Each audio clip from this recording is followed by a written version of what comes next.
Setelah tenda berdiri, maka mereka mulai memasak logistik. Tapi nggak berapa lama hujan turun, Bu. Cukup lama hujannya turun, hingga kemudian gelap mulai menerpa mereka. Akhirnya Iis pun tertidur. Seperti biasa, bila seseorang mengalami satu hal ketika melakukan summit ke gunung, maka ada aja ketika dia tidur itu ngimpi. Nah, mimpi Iis kali ini itu bertemu dengan wanita yang berada di pos 3 tadi, Bu. Dalam mimpi Iis ini, wanita itu dalam keadaan basah kuyup. Mukanya itu nggak terlalu kelihatan karena rambutnya itu rada nutupin mukanya. Wanita itu seperti menghampiri tenda Iis kemudian meminta sesuatu. "Teh, pinjem selimut teh. Saya kedinginan." Karena Iis hanya bawa satu selimut saja tanpa membawa sleeping bag. Terus Iis nyautin begini, "Ya maaf teh, nggak bisa. Saya juga cuma bawa satu selimut ini sama jaket yang basah kayak begini kehujanan." Dan tanpa berkata-kata lagi wanita itu pergi. Seharusnya kasih aja, Is, kan kamu di dalam tenda. Ya namanya juga mimpi ya, Bo. Is kan nggak bisa ngontrol karakter aslinya dia. Ups, Is sih sebenarnya kasihan. Terus berubah pikiran nih, Bo. Dia rencana mau ngasih selimut yang dia pakai. Ketika dia mau ngasih selimut yang dia pakai, tiba-tiba dia kebangun. Dia kebangun karena dia mendengar suara ada kaki-kaki berpijak di sekitar tendanya. Kaki berpijak itu seakan kayak menjauh. Kemudian diintip dari kisi tenda nih. Ternyata wanita yang sama yang dia lihat sedang memeluk dirinya sendiri dengan mendekap tangan dan berjalan menjauhi tenda Iis. Dan lebih kagetnya lagi ketika Iis melihat selimutnya itu sudah ada di dekat pintu keluar dari tenda. Iis sebenarnya mau teriak, Bo, cuma dia ingat kalau dia teriak, dia bakal masuk atau terbawa ke alam mereka. Itu yang selalu dia ingat dari pesan-pesan senior yang sebelumnya mendaki gunung bersama dengan Iis. Kejadian mistis itu bikin Iis bener-bener nggak bisa tidur pada akhirnya, Bu. Dia melek sampai jam 8 pagi. Bayangin. Tapi ya mau gimana lagi. Akhirnya Iis keluar, kemudian menuju tendanya si Agus dan membangunkan Agus. Nggak lupa juga Iis membangunkan Tejo dan Nanang di tendanya. Singkatnya mereka merapikan logistik dan peralatan makan. Sementara tenda mereka biarkan di pos 6 agar mengurangi beban. Kemudian mereka mulai melanjutkan pendakian. Semuanya aman-aman aja, Boh. Mulai dari pos 7, pos 8 sampai akhirnya mereka sampai puncak Cikuray. Sekitar jam 10.30 atau setengah 11. Mereka pun senang, perjuangan mereka dengan lelah, ngantuk, capek, itu terbayarkan. Setelah melihat keindahan dan mengambil beberapa dokumentasi di puncak Gunung Cikuray, akhirnya mereka putuskan untuk turun. Itu sekitar jam 12 siang. Dan mereka sampai ke pos 6 itu sekitar jam setengah 2 siang. Kemudian mereka langsung merapikan tenda dan bergegas melanjutkan perjalanan ke pos 5. Di tengah perjalanan antara pos 5 dan pos 4, Iis dan Agus memutuskan untuk break sebentar nih, Bo. Kemudian setelah tidak sengaja melihat ke jalur pendakian, Iis ini melihat dua cowok nih turun nih. Dan di belakang dua cowok ini ada tuh jaraknya beberapa meter juga seorang cowok yang menggunakan jaket kuning. Perawakannya itu tinggi, ganteng, pokoknya Iis banget deh. Tapi sayangnya Iis melihat ada yang aneh dari si cowok ini, Bo. Dia ngelihat kalau kulit dari cowok itu, baik muka maupun tangannya, itu kelihatan pucat gitu.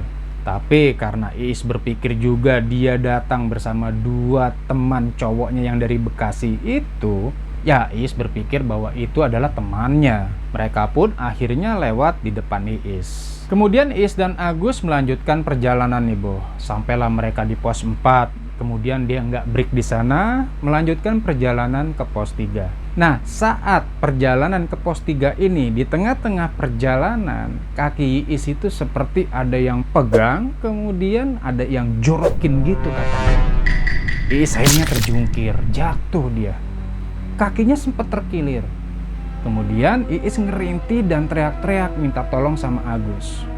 Agus yang dengar teriakannya Iis, yang kebetulan memang jalan duluan, itu balik nolongin Iis. "Lu nggak apa-apa, Is?" kaki gue sakit Gus, mau break dulu. Jangan Gus, kita lanjut aja. Lah emang lo kuat? Gak apa-apa, gue paksain dikit. Ya udah kalau lo kuat sih. Akhirnya Agus membantu Iis untuk bangun. Dan kali ini Iis disuruh jalan duluan. Sementara Tejo dan Nanang memang udah duluan. Mereka juga udah bilang waktu di pos 6 kalau mereka harus buru-buru turun. Sebab salah satu dari mereka itu ada yang harus kerja. Iis pun kemudian melanjutkan perjalanan walau kakinya sedikit agak pincang, boh. Akhirnya sampailah mereka di pos 3 nih. Iis ngelihat si jaket kuning tadi itu lagi duduk nyender di sebuah pohon. Iis berpikir kayaknya tim dari Bekasi ini break nih di pos 3. Sebenarnya Iis mau sih break di pos 3 itu, cuman mereka udah kandung janji nih bahwa mereka akan spot rehat di pos 1. Terus lewatlah Iis di depan cowok itu sambil permisi. Permisi A, saya duluan. Si pria jaket kuning itu nggak ngomong, Bo. Dia cuman senyum, kemudian kayak ngasih tanda silakan gitu. Singkat cerita, sampailah mereka di pos 1, pos dimana yang mereka rencanakan untuk break. Maka breaklah mereka. Iis kemudian ngambil camilan yang ada di carrier-nya. Kira-kira camilan apa, Bo, yang cocok buat disebutin di sini? Kode. Intinya camilan yang bisa menggantikan energi mereka yang terkuras ketika melakukan turun gunung. Camilan ini juga bikin enak dan rasanya mengenyangkan. Iis menyantap dengan lahap camilan yang disebutin itu, Bo. Lagi asik-asiknya nikmatin camilan itu, dari kejauhan Iis lihat nih si pendaki itu turun bersama tim Bekasi. Dan Iis merasa bahwa si jaket kuning itu lagi merhatiin dia juga. Hati Iis kan jadi bak bungo-bungo ya, Bo. Kemudian ketika si jaket kuning ini lewat di depan Iis sambil mengangguk dan senyum, Iis nawarin camilan itu. Tapi ya ditolak sama si jaket kuning. Lalu akhirnya mereka lewat dan menyisakan punggung-punggung mereka. Setelah dirasa cukup rehat di pos 1, akhirnya mereka kembali melanjutkan perjalanan, Bu. Iis sendiri nih dalam hatinya nih berharap bisa nyusul si jaket kuning nih. Ya mungkin sedikit modus lah, kali aja bisa ngobrol-ngobrol gitu. Halah! Iis agak mempercepat langkah-langkahnya nih, Bo. Sampai-sampai si Agus rada ketinggalan nih. Iis sebenarnya maksain sih kalau kakinya itu sebenarnya masih perih dan nyeri. Tapi sekian lama Iis berjalan, ya si pendaki itu udah nggak kelihatan lagi. Kayak cepet banget jalannya gitu. Nah akhirnya tanpa terasa mereka itu udah sampai di tempat Agus hilang di awal itu tadi. Di perkebunan penduduk lokal yang sebelum mencapai base camp. Di tempat itu mereka bertemu dengan beberapa petugas dan satu orang relawan yang sedang turun. Para petugas itu jalan duluan melewati Iis dan Agus, sementara seorang relawan itu justru mengiringi perjalanannya si Iis dan Agus. Mereka pun akhirnya terlibat obrolan. Sampai akhirnya Iis memberanikan diri nih untuk bertanya tentang hal mistis yang dia alami, yaitu seorang cewek yang memanggil dia dan ikut dalam mimpinya. Neng, mungkin cewek yang Neng maksud itu adalah cewek yang hilang beberapa tahun lalu itu, yang ditinggal sama temennya ngambil air. Namanya Reni Komalasari dari Tangerang Selatan. Kemudian si relawan ini menjelaskan kronologi terjadinya, Bu. Karena Neng pendatang baru, mungkin itu perkenalan dia kali. Terus mengenai wangi-wangian yang Neng alamin, sebenarnya udah banyak juga para pendaki yang ngalamin hal itu. Ya alhamdulillahnya Neng selamat, karena banyak yang gak selamat juga.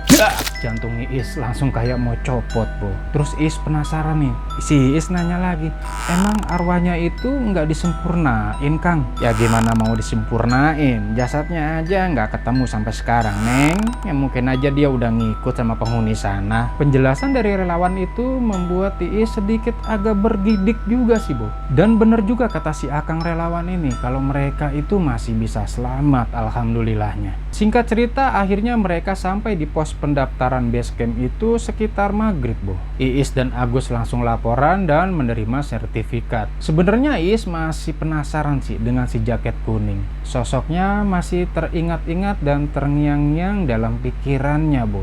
Kayak lagunya Ona Sutra. Kebayang-bayang di mata.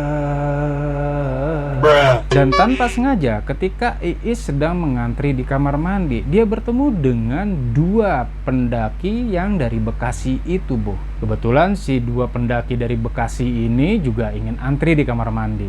Nah karena rasa penasarannya Iis, akhirnya Iis nanya nih sama mereka nih, maaf, bukannya tadi summit bertiga ya? Yang satunya mana? Salah satu dari mereka bilang, Bertiga, enggak kok, dari kemarin kita cuma berdua. Tapi kayaknya si Iis ini enggak ngeh Bo, enggak dong lah. Dia berpikir kalau si jaket kuning itu solo hiking dan kebetulan aja bareng sama si pendaki dari Bekasi ini. Nah kebetulannya lagi si Iis ini ketemu sama petugas yang tadi terima laporan Iis sama Agus itu turun gunung dengan selamat. Nah nanyalah si Iis nih, Kang tahu pendaki yang menggunakan jaket kuning nggak? Perawakannya itu tinggi, kemudian ganteng, badannya nggak tambun, dan kelihatannya dia solo hiking, Kang. Jaket kuning, solo hiking. Si Akang mengernyitkan dahi, Bu.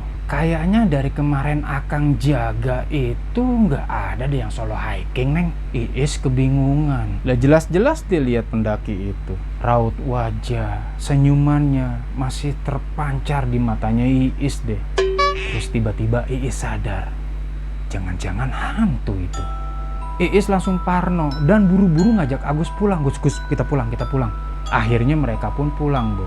Dan ternyata Iis merasa ada yang nempel nih, Bo, sampai ke bawah ke rumah. Waktu dia dan Agus itu berpisah untuk pulang ke rumah masing-masing, ketika Iis jalan, tiba-tiba ada yang nimpuk dia dengan batu dari sebuah pohon. Iis langsung ngeliat ke atas. Ternyata nggak ada apa-apa.